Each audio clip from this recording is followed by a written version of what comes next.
Hi everybody, Scott Spradling again with NHADA's Race to 5K. This is the incentive program really hoping to attract young people to tech jobs here in New Hampshire. I'm out here at Keene Chrysler Jeep Dodge Ram, and we are talking to John Roe. He's a master technician, and he's done a lot of work on some really impressive cars like this Dodge Viper right behind me. He's working on it today. Let's see if we can pull him away for a few minutes.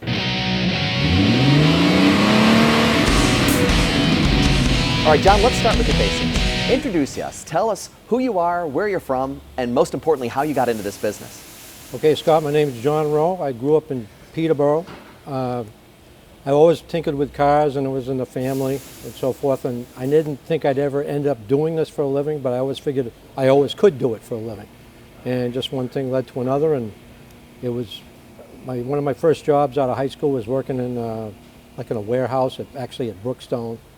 And it was kind of a dead-end job, and I figured I need to go back to school and, get an education, and for something I was interested in. I knew I wasn't interested in a 4-year school, but I ended up going to the New Hampshire Voc Tech, and what they call it at the time in Portsmouth, and I got a lot of bang for my buck for a education. So, and then I worked in a dealership over in Stratham, and then came back to Peterborough, worked at a couple dealerships there, and I've been here since '89, so I found a home, I think.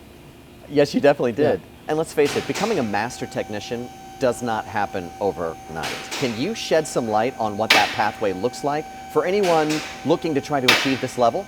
Sure. Well, first, when I went to the tech school, they drummed into us the importance of, being a step ahead of the game, because I graduated in '77. So at that time, not too many guys in this business would actually go to school to a training school or a Voc Tech or anything.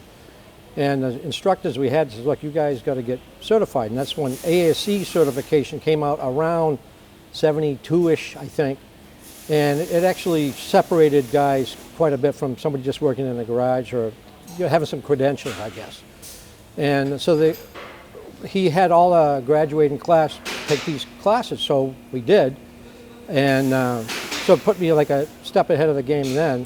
And then Chrysler has its own program for a master tech or a skilled. They had different categories: skilled, silver, or qualified, or whatever they say it. And you had to get X amount of hours of training, X amount of ASC certifications. And so it's just something I always worked towards, to have as many credentials as I could have. And it worked out for me in the long run. Definitely it did. For young people that are looking to, again, attain this kind of achievement in this field, do you have any advice for them on what they need to do to be successful? Sure. First of all, you have to have a work ethic, which unfortunately is getting tougher to find for a certain generation. You just show up to work and put your nose to the grindstone and get it done. And having a really strong electrical background is key today. Is like everything is, just to simplify it, every component on a vehicle today has got wires sticking out of it, if you want to just simplify it that way. It makes stuff, it's way more complex than it ever was, okay?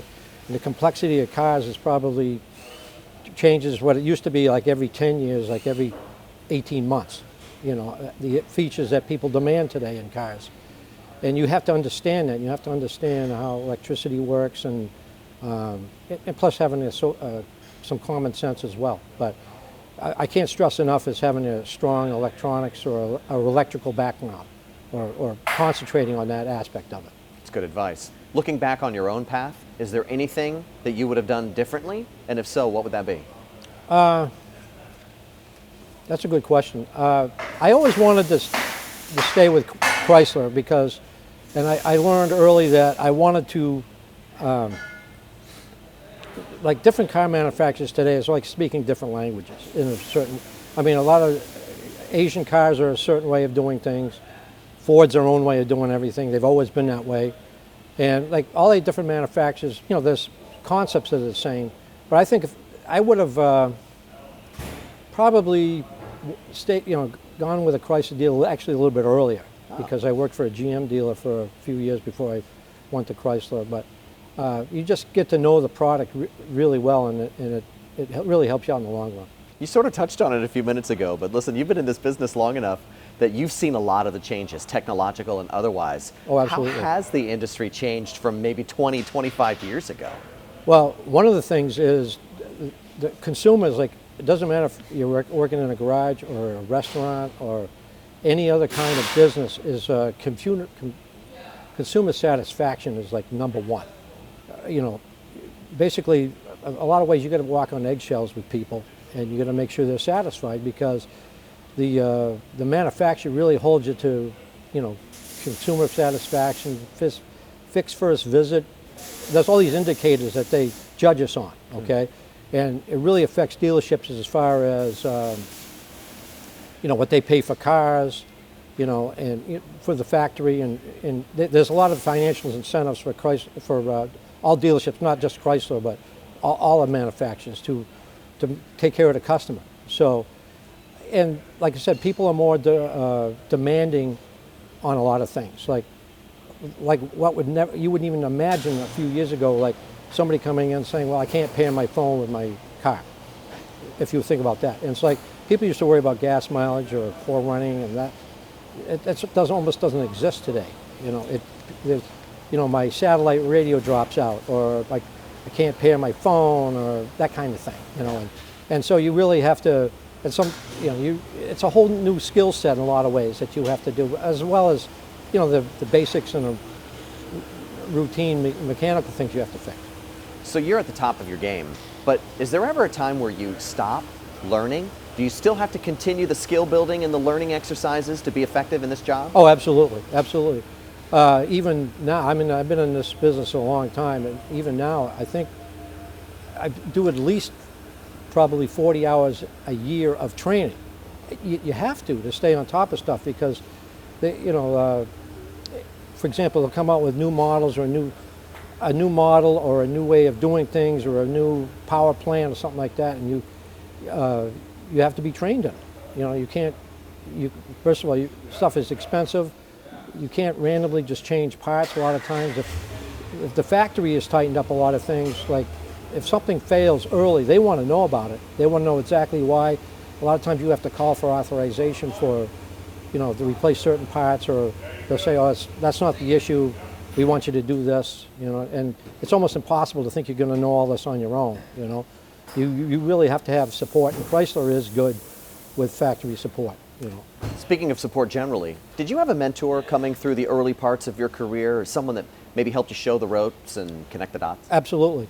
When I worked, like when I came back to Peterborough, I had worked at this dealership.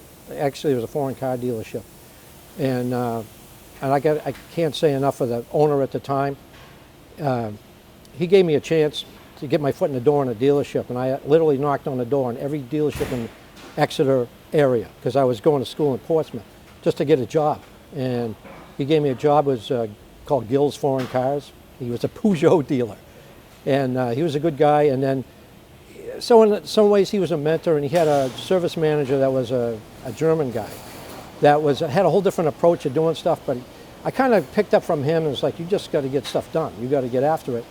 And then when I came back to Peterborough, I worked at the Chevrolet dealer, and there was a guy that had been in GM for a long time, and he, you know, he kind of took me under his wing a lot of the time, just to basically real world knowledge. As far as, I mean, I had a lot of technical knowledge, and, you know, I had some practical knowledge, but he said, look, you can't do this way. It's never going to work. You have to do it. You have to do this. And he was very good with me that way. So I'll never forget that. He basically took me under his wing and helped me out.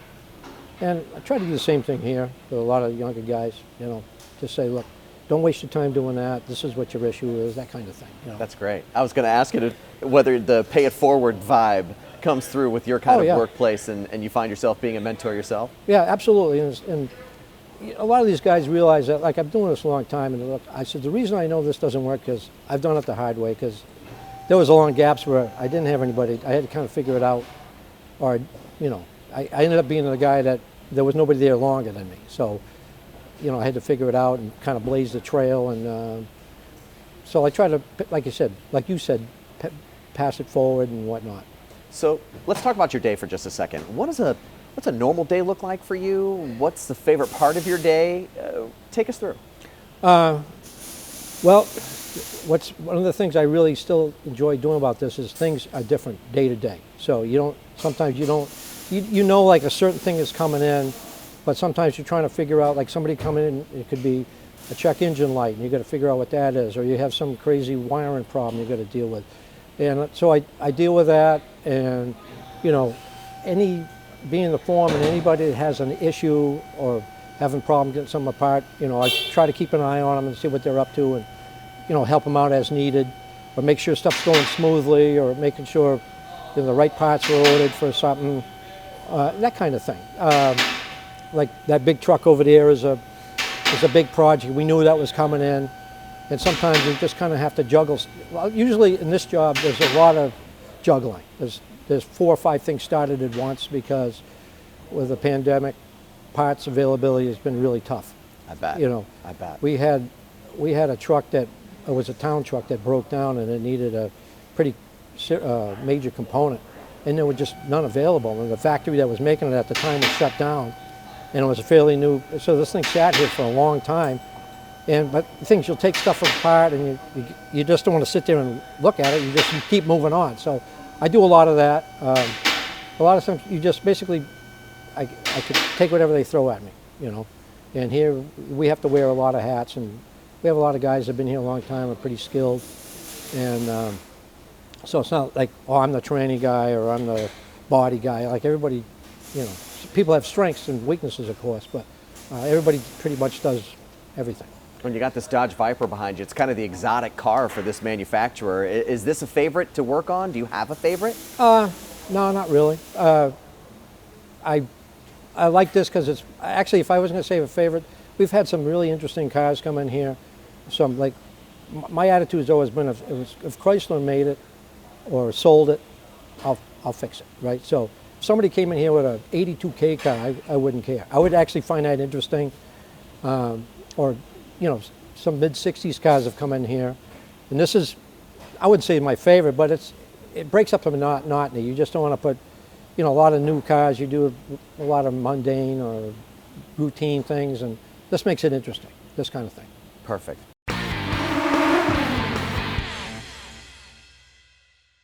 So, do you have a favorite TV show or something you might watch on Netflix? Well, one thing my wife and I got into watching a lot was Northwood's Law.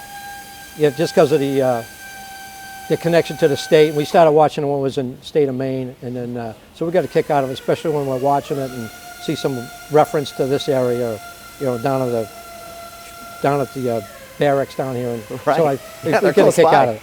We got a kick out of that. That's great. Do you have any pets? No, we don't. We had a dog, but it passed away. How about any hobbies outside of working on cars? Love music. Big hockey fan. And yeah, those two things take up a lot of our time. What was your very first car? Oh boy, my very first car was a VW van that I got for next to nothing. Basically, it was dragged out of the woods almost, and fixed that up when I was not even old enough to drive. But actually, you'll learn a lot of stuff the hard way that way. No doubt. If you get to make the call, what are the toppings on your pizza? Well, that's a good question. I pretty much open I like more something that's maybe not tomato based, I guess. I can't really pin it down, but I've got an open mind about it, I guess. Good for you. And then you said hockey a second ago. You're a sports fan? Oh yeah, absolutely. And tell me about your hockey love. Well, I coached youth hockey for a long time.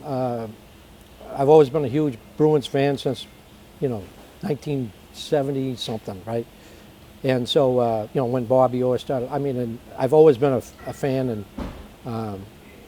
I never thought I'd see him win the Stanley Cup when they did. And my oldest son and I actually went on that train from Fitchburg into Boston that day when they had that parade, and that was, he had to talk me into it, but boy, that really was a highlight. We had a great time doing that.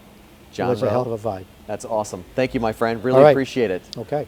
And don't forget to watch our videos and like and subscribe and follow us as we do a lot more conversations like this with John Roe.